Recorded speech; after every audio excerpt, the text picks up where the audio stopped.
My guest today has spent the past few years welcoming members of her community from Gaza, rallying support and hosting yoga programs and workshops. Rola Khalafawi was born in Gaza. She's lived and worked globally, but she now calls Sydney home. She has a background working for the United Nations, governments and not-for-profits. Mind-body practices have been central to her transformative journey, and I'm so grateful that she joins us today to speak to their power in trauma recovery and cultivating strength and resilience. Thank you so much, Rola, for joining us today. I'm really looking forward to understanding a little bit more about your journey and the various ways that you're sharing yoga in community, and I really appreciate the time that you're sharing. I'd like to start by understanding a little more about you. If you could tell us a bit about your background and where you're at now and how you got here, that would be wonderful. Thank you, Danielle. I'm originally Palestinian from Gaza, have been in Australia since 2019, and a mom of two. And since I came here, it has been a journey, and it's a very different journey when you immigrate or migrate to a new country when you are older and you have a family. And priorities are different. And life is, a series of transitions. So in that part of my life, which is my 40s, when I came here, things felt different for me. I felt that there's something new calling me. I come from a background of a long professional career with the United Nations and different government organizations. Long hours, but amazing work. I enjoyed it. I worked to serve the Palestinian people mostly, which is my people, and working in the humanitarian field and emergency relief for many years in different countries. But also with that comes a lot of stress, a lot of work that takes a toll on the body and the mind. So since I immigrated here, and every day I would wake up and what am I doing here? The decision was for my children, wasn't necessarily for me wanting to come here and leave my career, and was basically a sacrifice for the family. So I had to find a new me, a new version of me. And I started the health and fitness journey because, again, I just felt this is the time where I want to take care of me. And I want to be a version of myself that can not be depleted and tired after long hours. And I gave everything to that career. And it was wonderfully rewarding on all levels. But I felt there's something different calling my soul. And I wanted to take care of my mental and physical health. I was suffering from different health issues. So I started on personal training and taking my qualifications, fitness instructor. And I started to do that not in my mind to have it as a career, to be honest. It was to take care of myself. I wanted to learn the techniques. I wanted to take care of my bones. I had bone issues and I wasn't connecting with anyone who was able to help me in the personal training. And I fell in love with strength training. This is how I loved weights, and I loved being in that space, and I loved taking care of myself. But then after COVID, went back to that space, teaching on my own and having my own online spaces where I have platforms to help women and private groups, and that was amazing during COVID, helping each other mentally and physically to keep moving and to find that connection together. But then I felt my body needs something different. I'm sore all the time.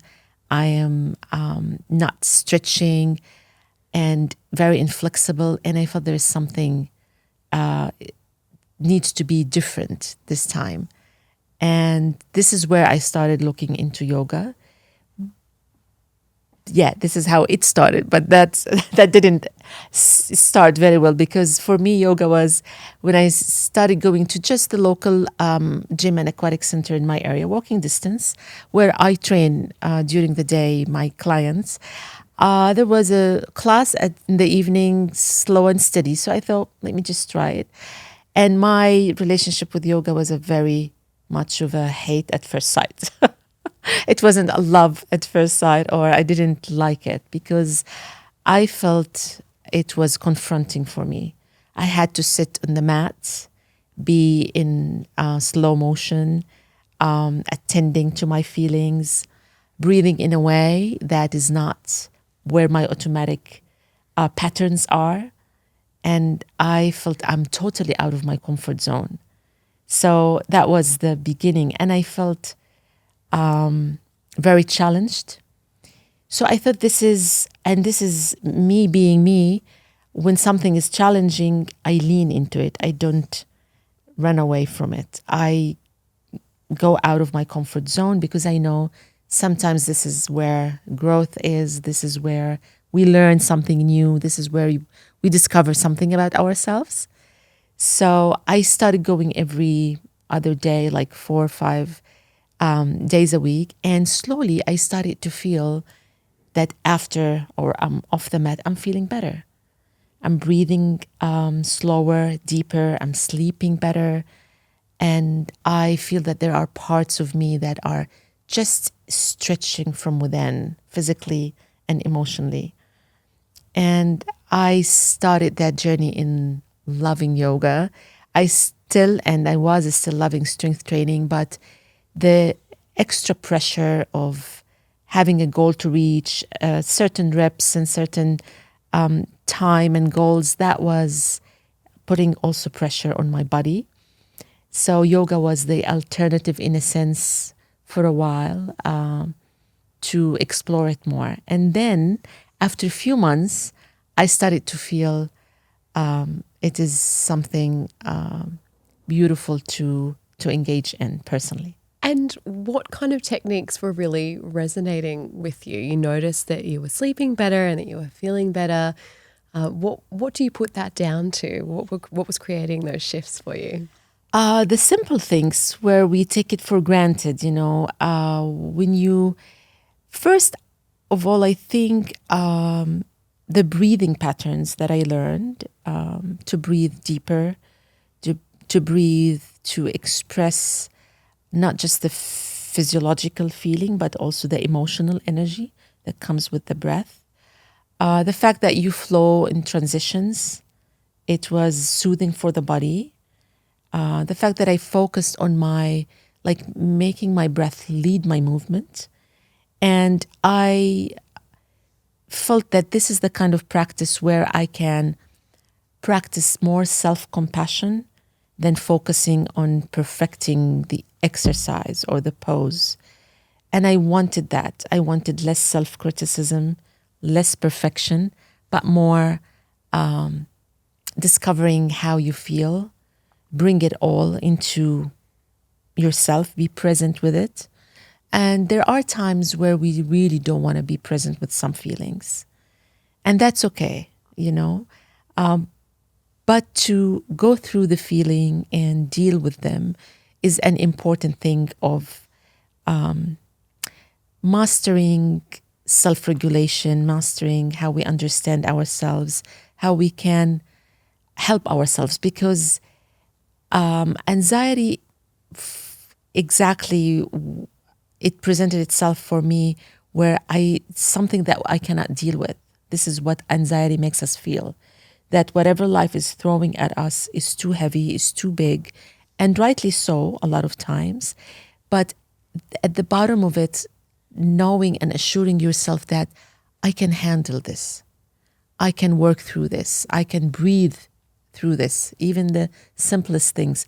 For just this moment, I can be present and I can feel everything, and it's not gonna take me, down in a way that is just gonna make things a spiral worse. And I'm an anxious person. I have anxiety. So this for me is amazing mastery for anybody. Not mastery, but like a tool that is very important, I think, because we all go through stresses and anxiety in our life. And there's a lot of tools, absolutely, that can be a diversity. But for me, yoga is one of these tools that are very self-grounding and self-soothing. And I love that you talked about that level of acceptance of all feelings and creating space for all feelings, the discomfort in that, but also the permission to do that. Because I think sometimes when we think about resilience or sitting with things, we don't always acknowledge how uncomfortable that is. And I really like the way that you described that and permitting or giving people permission to sit with all of the feelings whilst acknowledging that that does feel really terrifying sometimes, and that that's a part of it also. I think it's also not only that, but more into the fact that acknowledging that we have all this, let's say, pain or sadness or grief, whatever the heavy emotions, but at the same time, having that resilience. It's not either or. It's not that one goes out of the door and the other comes.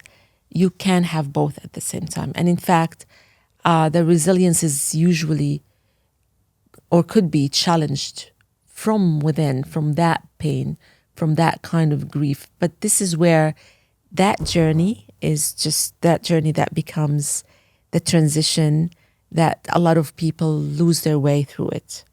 And this is where the tools and knowing that we have the ability within us to help ourselves to find that channel that we can transform. It doesn't mean the grief is not there or the pain or that it goes away. And a very important thing that I always tell the people who are close to me who start their journey with yoga, and I tell them up front, yoga is not going to solve all your problems. That's just a myth. And, it's not the crystal ball. It's just a tool that you explore with curiosity, with a lot of self-compassion, with your own design. You make it by design for yourself, and you fit it in a way that works for you.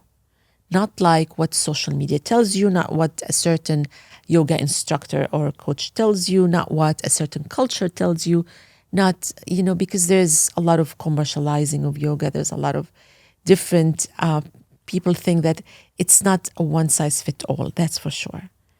And it's just one of these physical and mental tools that I think could be a very good tool for people to utilize. And they can name it whatever they want. Sometimes I call it my my stretching hub, or my stretching time, but at the end of the day, it's how you present on the mat to yourself, not how you perform. There's, performative yoga, or people think if I don't perform in a certain way, people around me are going to judge me, or the coach or the instructor is going to be looking, weirdly at me. So this is very important for people to feel this is the space where I can be present with my feelings, with my body, and I flow through it in a way that helps me to self, whether, depending on the goal, self-soothe, regulate, or, and maybe we'll talk about this more in the conversation, what some of the feedback that was amazing for me from the women that I worked with. And it just opened my eyes in a way that how they see it. And it's just very interesting. I also really appreciate what you just shared about yoga's not going to fix all of your problems, because there's often this trap that the healing community fall into of a certain technique or a pill or, kind of approaches that are going to take you to the place where you're healed and things are sorted. Exactly. or a certain, sequence of poses that is gonna help you. No, it's the consistency, it's the authenticity, it's finding what feels good for you holistically, and it's finding the language of your body, because a lot of times we're disconnected from our bodies, and a lot of the women I work with are from a background where trauma has done that kind of a negative effect. And I personally was very disconnected from my body before my whole fitness journey. But also yoga brings that extra connection, because when you connect your breath, when you're aligned with physically and mentally and emotionally and energetically and present with all that, you will naturally connect with yourself physically and emotionally. And that's where a lot of the people who suffer from trauma disconnect. And finding that connection is very valuable for people. You cannot heal without connecting, with your whole self. So it's part of the healing puzzle, if I would say, but not the whole thing. Absolutely, yeah. Absolutely, and I love what you've said. And at the same time, when there is that reconnection, it isn't always comfortable when we check in with the body and notice what's happening. Yeah. And we'll talk some more about some of the ways that you create safety in the classes that you share in community. But before we move in that direction, I'd love if you could talk about some of the reasons why you became a yoga teacher. I talked about how it made me feel after, a few months of practice. And I usually see the way I empower myself when I feel hands-on an experience that I go through. I immediately feel who I can share it with. I don't wait till I perfect something. I don't wait till I feel that I got, I knew it all, I got it all, and then I can help others or become a teacher. It's just something in me that I always like to share that experiences immediately, because it's also empowering to me. It's rewarding to me that I feel I'm not alone doing this. And I like to bring, an army of especially women and like a tribe. So I immediately, when I took my certifications, and when I became a personal trainer, I didn't have to wait till I got my big muscles and looking like I have to look like a perfect PT so that I start teaching women. No, I know the foundations, the technique, and I am a living experience of doing it and how it's helping me. And this is where I can be a medium for them. But I don't wait, for perfection to do something. So this is how it felt with yoga too. After almost a year and a half of just practicing it, the opportunity with the Yoga Impact charity presented itself. And I felt immediately this is where the next certification and qualifications I want to do. And I knew I'm going to be on the mat with like-minded women immediately too. I didn't want to wait till I do, the perfect poses I know that I'm not going to ever be that flexible. And that's not my goal.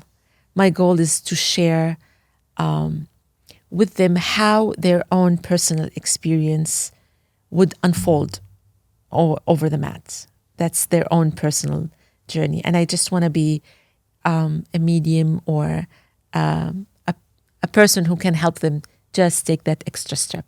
And that's why, I love teaching. And since you've become a yoga teacher, you've been sharing these techniques in your community. Yes. And I'd love if you could talk to me a little bit about those yoga programs and also some of the techniques that you've been sharing. I love that I had the opportunity to work with multicultural communities and people from very different backgrounds.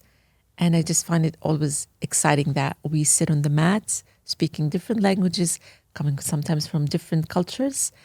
And there is a beautiful language that we all speak, which is to come together, connect with our breath, connect with each other, and create that kind of safe environment for all of us to connect emotionally, physically, and holistically with ourselves, and share the feedback on that kind of experience.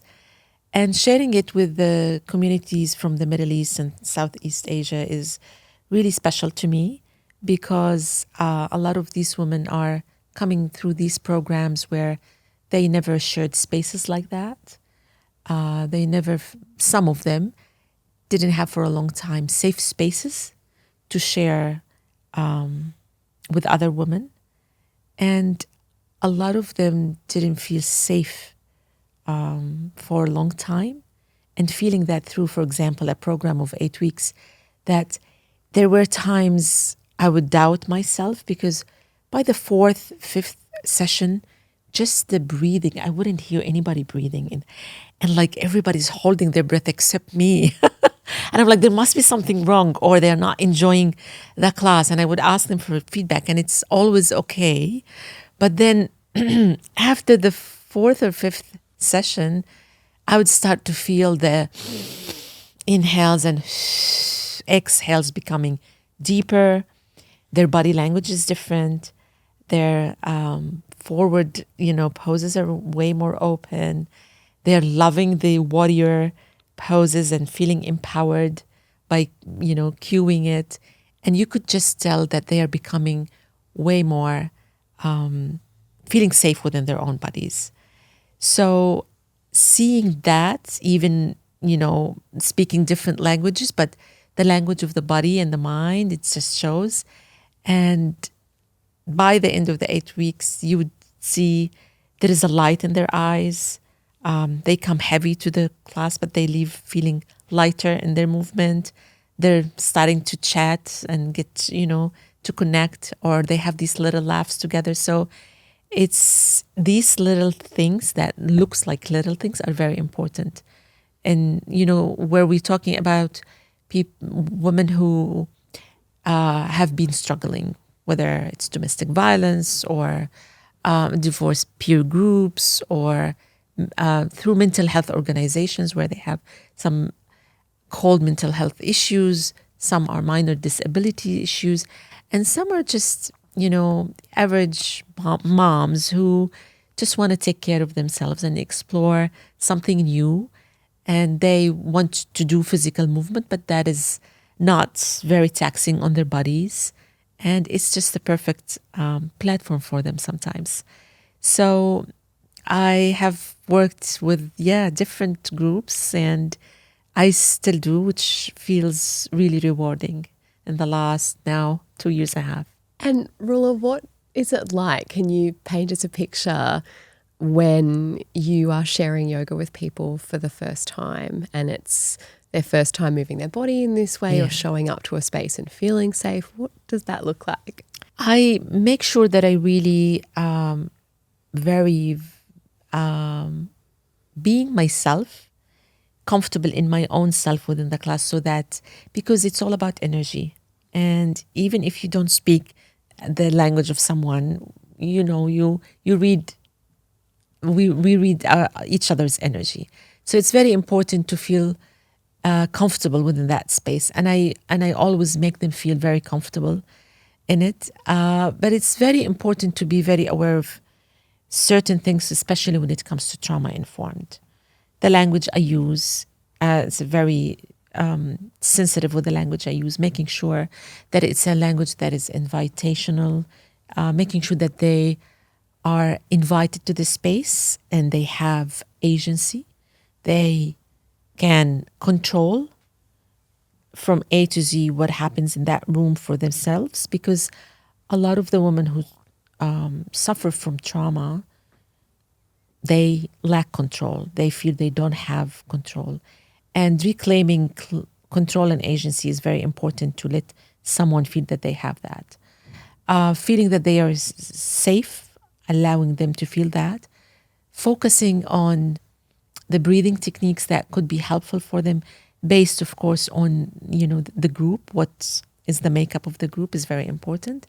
And tailoring a theme that could help them feel that safety within and just feeling, lighter, coming to the mat heavy, leaving a little bit lighter is something that I very humbly feel very good about.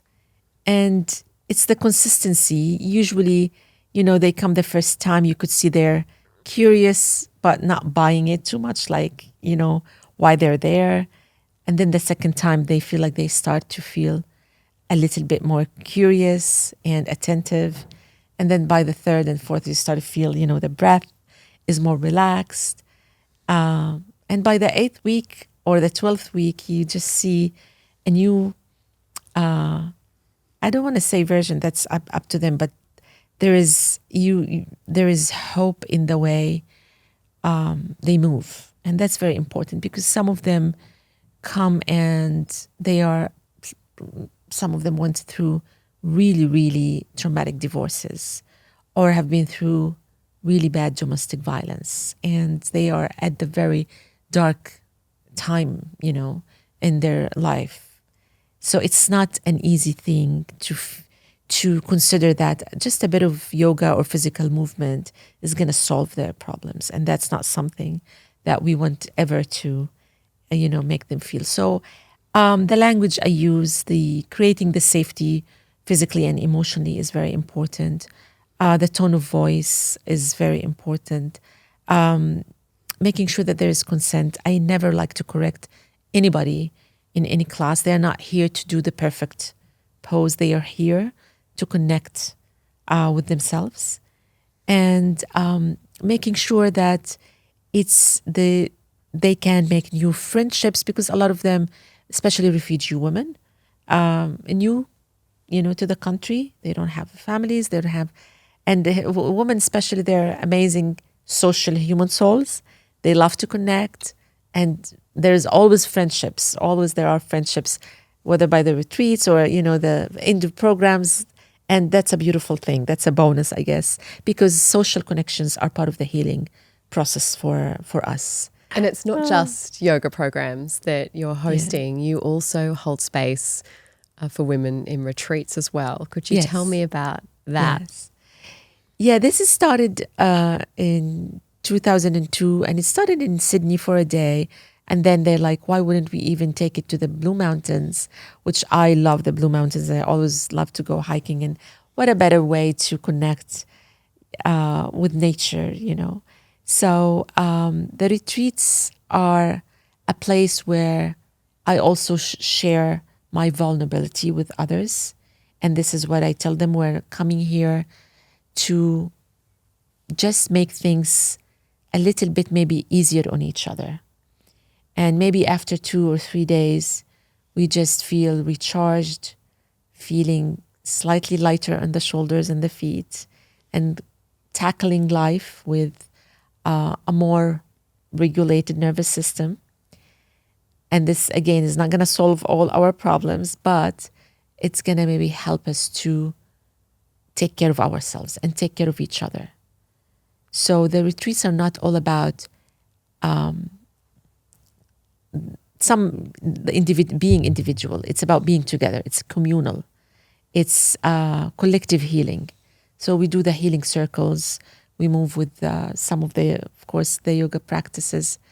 And we do a lot of talking, a lot of cooking, which is very healing for us to come together and do that. A lot of walking and being in beautiful spaces, and usually the nighttime were the healing circles and drinking hot chocolate, and they like to share where life is maybe heavily weighing them down, and it's a very private space where we all share that kind of, although people may not, women do not know each other, but they connect in knowing that we want to uplift one another. We want to share, I call it this, it's a native Indian story, but it's about the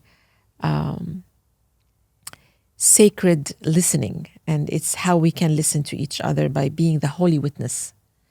And the holy witness is where you have the space to share your stories for consistently as long as you need, till you feel that you're empowered by the collective power that everybody can send you, whether it's prayers, it's just by listening, a spiritual practice.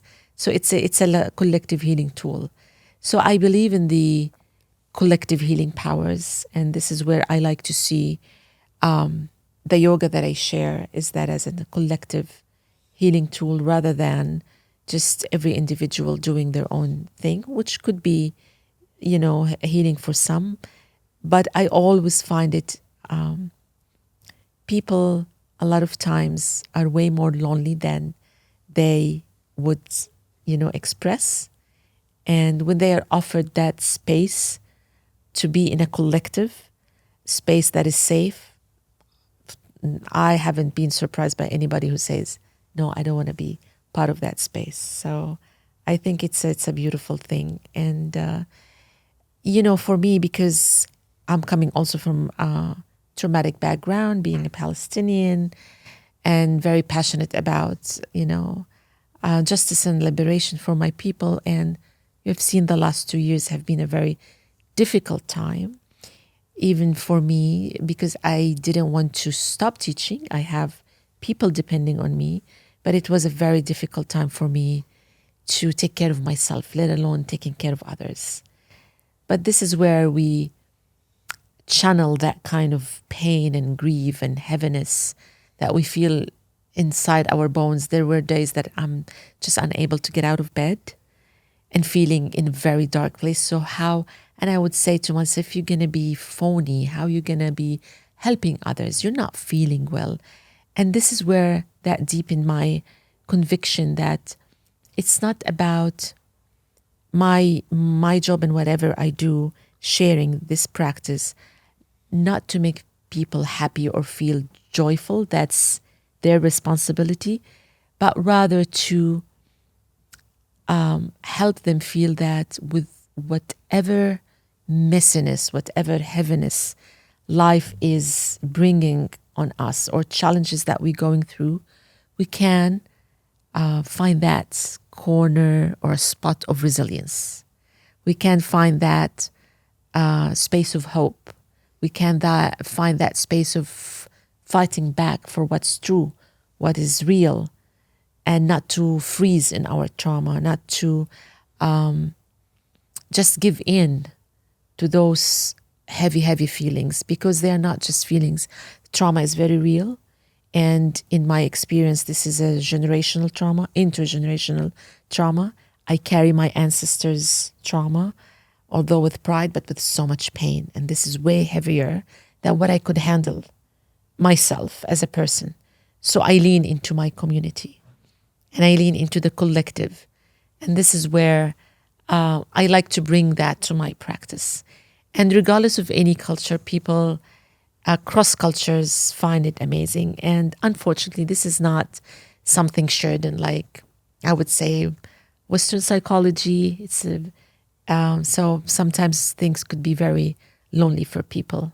And the collective healing is very important. So in those times, in the last 2 years, I would come on the mat, messy, in pain, grieving, not feeling well, not even sure I'm going to be, coordinating my own movement.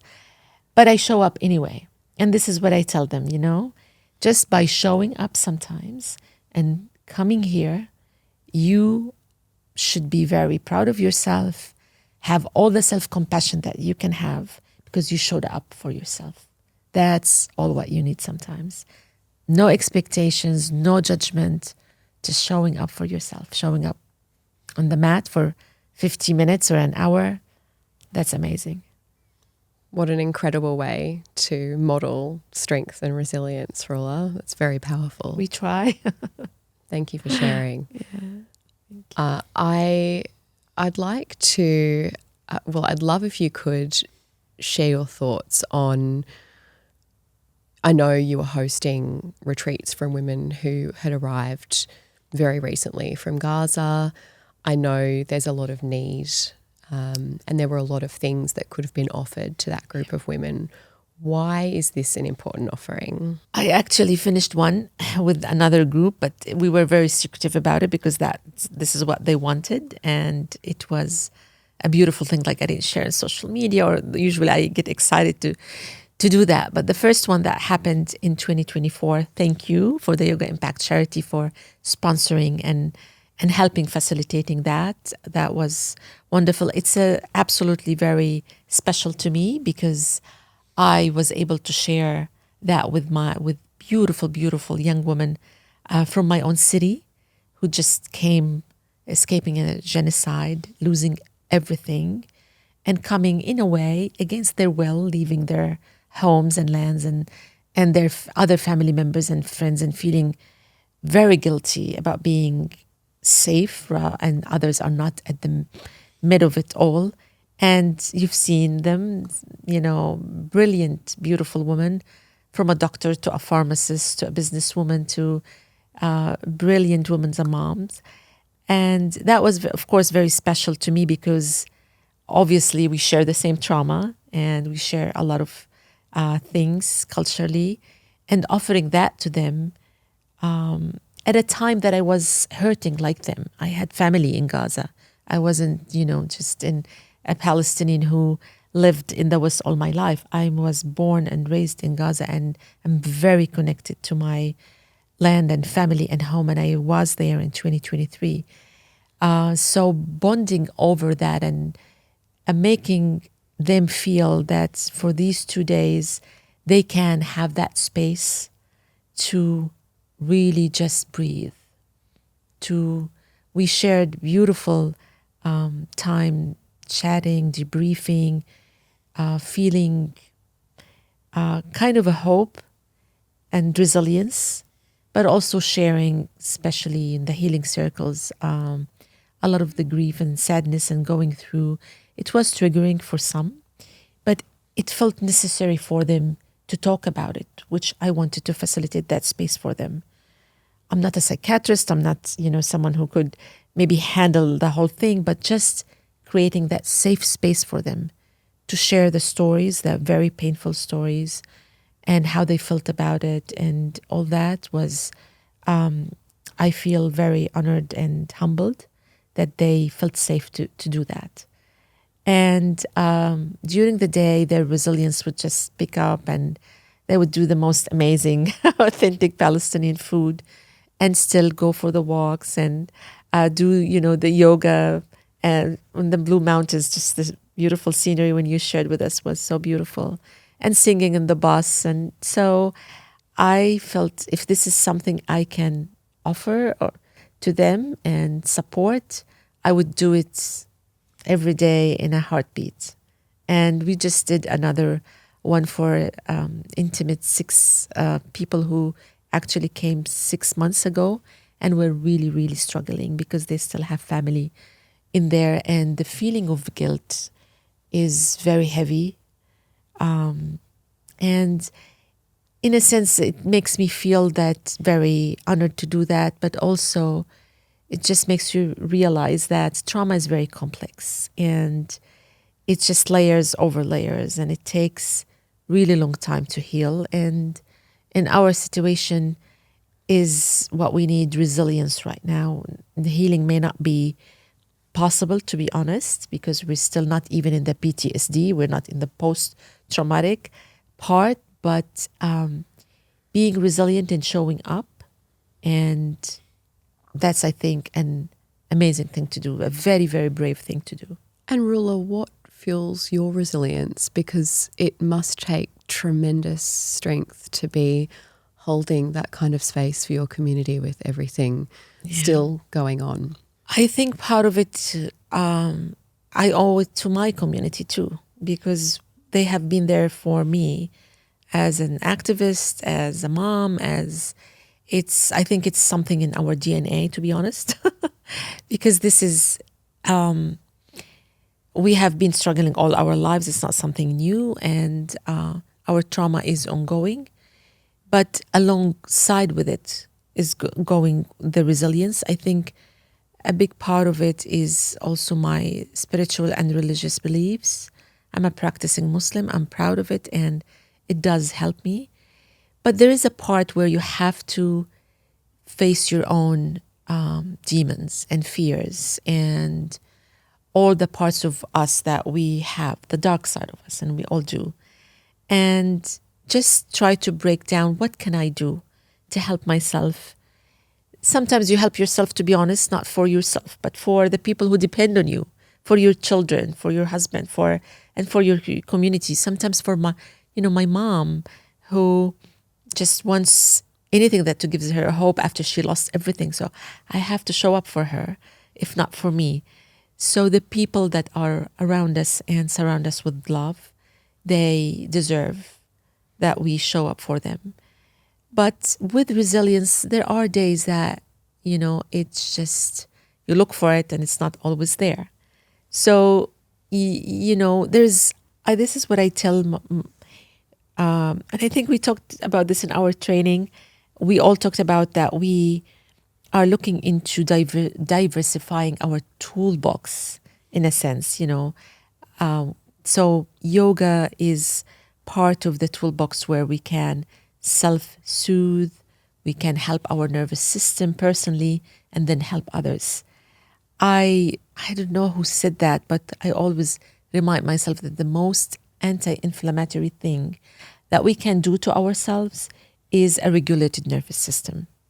And that's not easy these days, We're all in the fight and flight part of our nervous system. So working on that process and knowing that it's not linear, it just goes up and down all of the time. But the flexibility with that and makes us a little bit more resilient with time and consistency. And finding that space for ourselves and for others. This is where I love sharing the space for others. It's like I'm having that space for you where, there's a lady who from Southeast Asia in a divorce group told me something that was so beautiful. It was 6 weeks, and then the 5th week, she's always silent, and I don't feel that. I'm not sure how is she feeling about the practice, but she's consistent. So that's always a good sign when they keep showing up, because at the end of the day, it's, they don't have to. And she said, I never forget when you said in our second practice that it's okay to give yourself permission to be so imperfect, so messy, not knowing what's the next step in your life, feeling like everything's broken from within, your world is collapsing, but at the same time, you are just going to be there for yourself, holding some space, and take it step at a time. And maybe all what we can do today is just take deeper breaths and feel a little bit more regulated. And that was part of what she was saying. And I just felt this is exactly what I try to do for myself, just crawl sometimes, just take it step by step. And I think the trauma-informed yoga is all about that. I'm sure this is exactly, what was our teaching, which I love, because if I did my training as just a regular 200 hours yoga, not a trauma-informed, I'm not sure if I would have continued, and I'm not sure if I would have been able to give in that way. And I am not sure if I would have been practicing it till now, to be honest, because I would be looking at yoga differently. I'd be looking at it more of a physical exercise, perfecting positions in asanas, and in some places where I teach also, I do that. Just the yoga classes where people come for breathing, perfecting their own positions and asanas and poses, and that's very fine. But the part that I, of course, enjoy more is the trauma-informed dimension adding to that. You can always be one breath away from feeling better, just reminding them of the breath, because the first thing you see about people when you become practitioner is how much they hold with the stress, the breath, and helping them to create a safety blanket from within. It's you can create the most beautiful space, candles and music and everything, but at the end of the day is how you create that beautiful, safe space from within, and they feel that how they can create that from within themselves.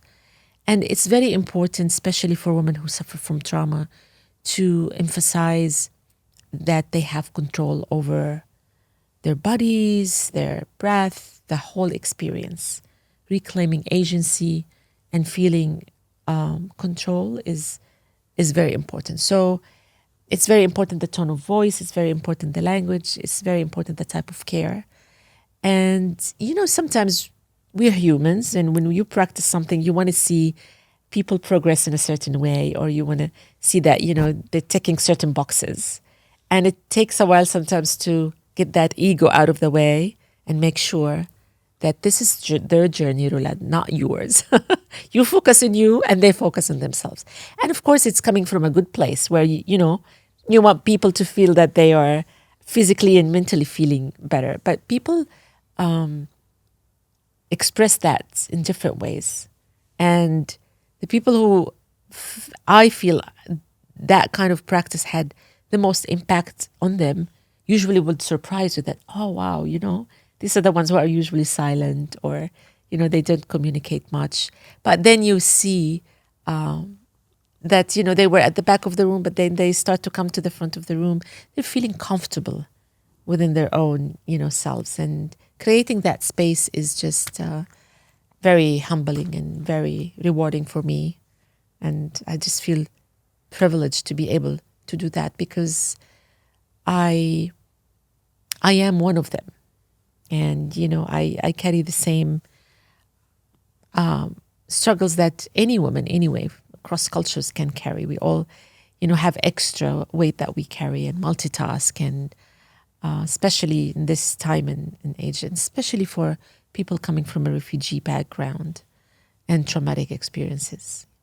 I would love for anyone who has listened to this discussion and felt really moved or inspired to support the work that you're doing, to be able to contact with you. How is the best way for people to reach out? Yes, I like to work with organizations, as you know, and also with sometimes women groups. They, come together, but also mental health organizations or other not-for-profit that we worked with.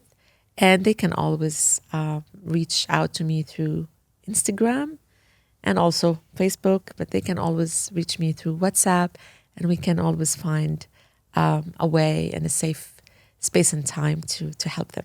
Absolutely. It would be my honor and my pleasure. Thank you so much, Rola, for sharing your authenticity and your vulnerability. You're doing such meaningful and important work in the world, and we wish you so much strength in the future. Thank you so much. I'm so happy to be here with Rola. It's like a heavy weight on our bodies, and now when we did the meditation and how she tell us with her great speech that how we can lift weight our heavy things and the burdens that we have and the experiences that we had felt, and it would be like a little bit lighter in our body. It's really nice, and I really recommend that all people would do this. Take off the energy, the negative energy. We feel like positive. The life is good.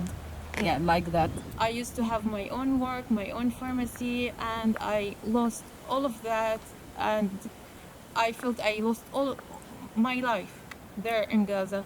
So here I felt that gratitude of being here in Australia, safe with my family, and I have the chance to start a new life. So that's very good. And it was like a very safe space, and yeah, I'm really happy to get to be here. It's a different experience being outdoor. Yeah, and I feel after the class I feel very relaxed, and it's nice to be with others that come from the similar background. So you all get to share similar experiences and